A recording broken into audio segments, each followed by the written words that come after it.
Françoise Hardy a toujours aimé les duos. Un goût que l'on retrouve dans son nouvel album, Parenthèse, paru chez Virgin. Un album dans lequel elle est accompagnée, s'il vous plaît, d'Alain Souchon, Henri Salvador, Bachung, Alain Delon et Jacques Dutronc. L'album est sorti le 27 novembre. Quand on connaît la passion de Françoise Hardy pour l'astrologie, on se dit que ce n'est sûrement pas une date choisie au hasard. Dans un journal intime très nostalgique, elle évoque le temps qui passe, les amis qui disparaissent, mais aussi la rédemption par la grande musique. Ah, le concerto numéro 2 pour piano de Rachmaninoff. Ne sachant pas du tout où aller, moi, la seule chose qui m'intéressait, c'était la chanson. Mon premier disque est sorti à ce moment-là et j'ai tout de suite été accaparée par le succès excessif, immérité, démesuré qui s'en est suivi. Je l'entends de temps en temps et j'ai beaucoup de mal à l'entendre. Je dis arrêtez ça tout de suite. Je vais seule. Mais je l'aimais bien à l'époque. À l'époque, j'en étais très contente, j'étais très heureuse.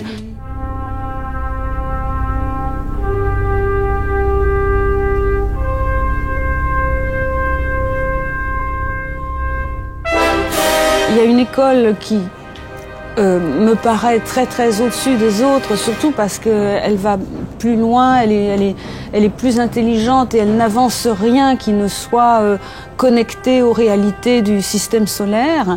C'est l'astrologie dite conditionnaliste. Tout se passerait comme si, à la naissance, le système nerveux du nouveau-né fixerait l'empreinte des rythmes du système solaire, tels qu'ils sont à ce moment précis. On ne sait pas trop en réalité ce que quelqu'un fait de son ciel de naissance, qui est un conditionnement en rapport avec tous les autres conditionnements qui sont ceux d'un être humain, le conditionnement génétique, le conditionnement socioculturel, affectif, etc. La vie est faite de morceaux qui ne se joignent pas. Faite de morceaux qui ne se joignent pas, mademoiselle Brown. Non mais la mélancolie, c'est sûr que ça fait partie de ma personnalité et que toutes les chansons que j'ai chantées tout au long de mon parcours sont mélancoliques. Du simple fait d'ailleurs que ce qui importe le plus pour moi, c'est la mélodie et qu'une mélodie n'est belle à mes oreilles que quand elle a une dimension de tristesse et de mélancolie. À partir du moment où on est conscient du tragique de la condition humaine, et comment ne pas en être conscient, où on est conscient que tout ce qu'on aime dans la vie et les gens qu'on aime, tout ça va s'arrêter tôt ou tard, comment ne pas être mélancolique? Il y a une chanson de Benjamin Biolay qui s'appelle « Des lendemains qui chantent », et qui termine l'album. Cette chanson, elle me touche particulièrement parce que justement, la manière dont il a écrit le texte, qui est superbe, et la mélodie, qui est très mélancolique, justement, pour moi, ce sont des lendemains qui chantent et qui n'arriveront jamais.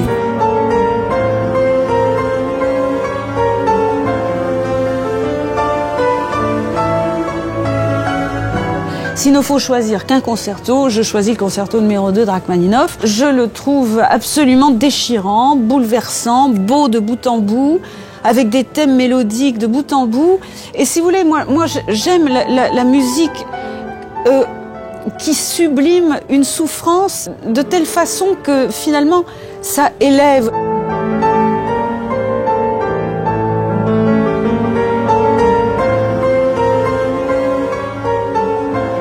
Vous savez, il y a certaines musiques qui expriment la douleur, la souffrance et qui vous plombent.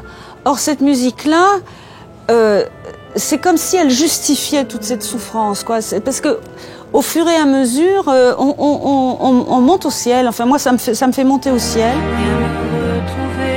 La timidité vient du fait qu'on se sent très en dessous, mais pas physiquement seulement. J'ai vu récemment des photos de moi qui ont été faites quand j'étais plus jeune, où j'étais évidemment très complexée. Je vois les photos, je me dis vraiment quel dommage, quelle perte de temps et d'énergie d'avoir été autant complexée alors que j'étais pas trop mal.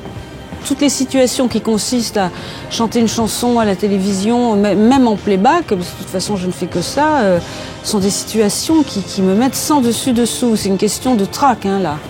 J'aime pas ça du tout, du tout, du tout. C'est vrai que plus je suis cachée, moins on me voit et mieux je me sens. Quand j'étais petite fille, j'essayais de me mettre au dernier rang de la classe. J'avais qu'une peur, c'était que le professeur me dise mon nom pour que je récite la leçon, que j'avais l'impression de ne pas savoir, etc., etc. Ça a toujours été. Parfois, je dis de mon fils Thomas qu'il est beaucoup plus gentil que ses parents. Mais en réalité, ce que je veux dire, c'est qu'il est plus ouvert. Mais ça va un peu ensemble. C'est vrai que quelqu'un comme Jacques ou comme moi, on a du mal à aller vers les gens, on a du mal quand on est sollicité à répondre oui, alors que Thomas est beaucoup plus réceptif et naturellement accueillant, je dirais. Parti quand même.